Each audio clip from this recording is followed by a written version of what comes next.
I walked into my own engagement party and caught my fiancé with his hands all over my maid of honor in the guest bathroom, her lipstick smeared across his mouth. The music was thumping in the living room, but all I could hear was my own heartbeat exploding in my ears. I didn't scream, didn't cry, just stared while they froze, looking more guilty than surprised. I wanted to think it was just a drunken mistake, but the way they didn't even bother to let go of each other told me everything I needed to know. I stormed out, but they followed, pleading with me to listen, insisting I was getting it all wrong. My maid of honor kept glancing over her shoulder, as if expecting someone else to burst in. My fiancé tried to grab my hand, his voice shaking, but I pulled away and made my way to the garden, desperate for air. We were supposed to be celebrating, but instead I was choking on betrayal with every breath. When I confronted them, the truth started spilling out in pieces.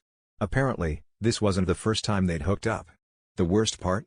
My mother had known. Hell, she'd set them up, telling each of us little lies, stoking insecurities, pushing us together in ways I hadn't even noticed. She wanted to see if our relationship could survive temptation, if I was strong enough to keep my fiancé interested, if my maid of honor was loyal to me. It was a twisted experiment, and I was the lab rat. Standing in the middle of my own party, I realized I'd spent years blindly trusting people who saw me as nothing more than a prop in their games.